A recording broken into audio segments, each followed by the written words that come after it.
يا مساء الطاقة الحلوة يا أحلى قلوب.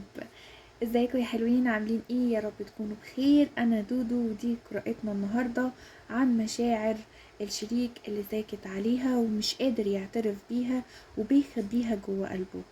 لو حاسس ان في حاجات مش مفهومة او الشخص اللي في بالك دايما ساكت وبيبعد وبيهرب، الفيديو ده ليك.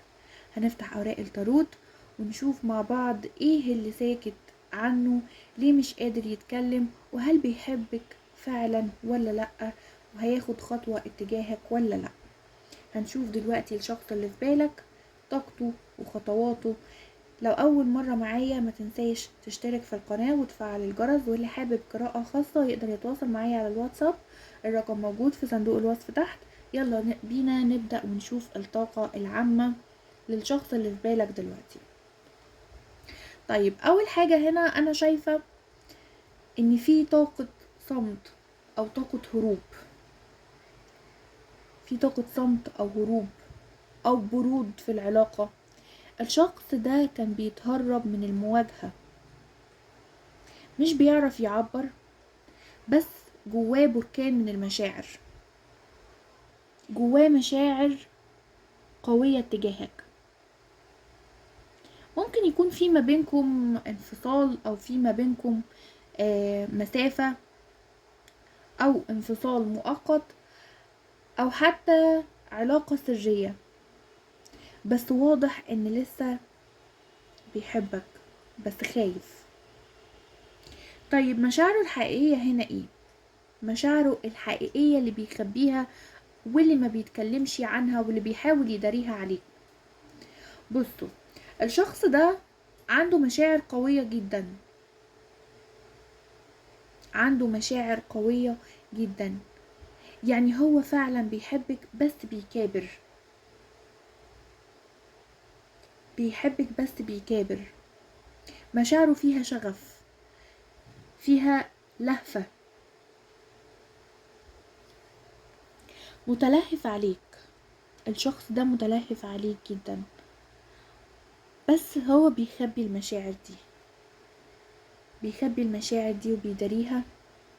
يمكن لانه خايف يتحرج، او آه كان في علاقة قبل كده واتأذى فيها، شايفك اقوى منه، او في حاجة منعاه، طرف تالت، ظروف، فرق معين ما بينكم. طيب ايه اللي مش قادر يقوله؟ ايه اللي نفسه يقوله ومش قادر ان هو يقوله لك؟ في كلام كتير جواه مكتوم، عايز يقولك انا اسف اني بعدت، عايز يقول انا مش قادر انساكي، كنت محتاجك بس معرفتش اقول ده، كنت خايف تسيبيني لو عرفتي الحقيقة، انا بحبك بس مش عارف ارجع. الكلام ده مش بيطلع من لسانه، ده بيصرخ جواه، الكلام ده من جواه من قلبه.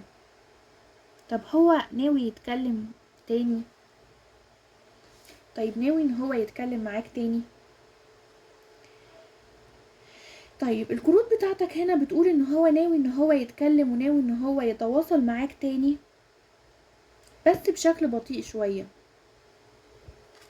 ناوي ان يكون في رجوع وتواصل بس ببطء، في نية ان هو يرجع يتكلم او يوضح، بس هو هنا بيتقل او مستنيك هنا ان انت تبادر.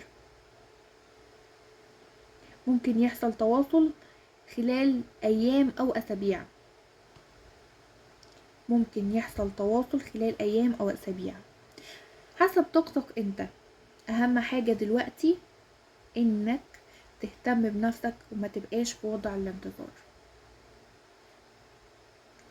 طيب هل الشخص ده بيتألم الفترة دي؟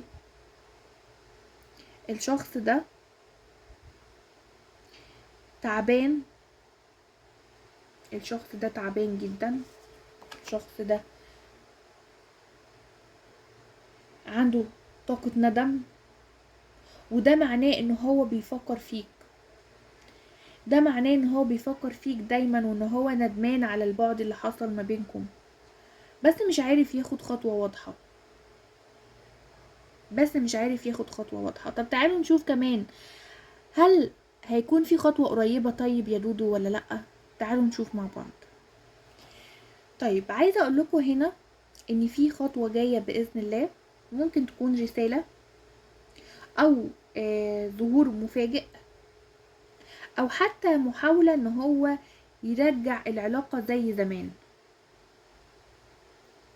يرجع العلاقة زي زمان ما بينك وما بينه. بس هنا لازم تسألي نفسك او تسأل نفسك، هل انت كمان لسه عايز ده ولا لا؟ الشخص ده راجع، بس هنا انت صاحب القرار.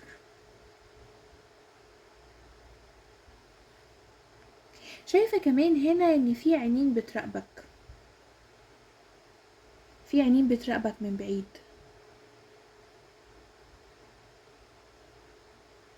شايفة هنا ان في رجوع، بس محتاج صبر، لان الطاقة فيها تردد. لو ظهر رقم 2 او حرف ميم او سين او الف، يبقى الرسالة دي ليكي. الشخص ده ممكن بيراقبك او بيراقبك وبيفكر فيك ليل نهار.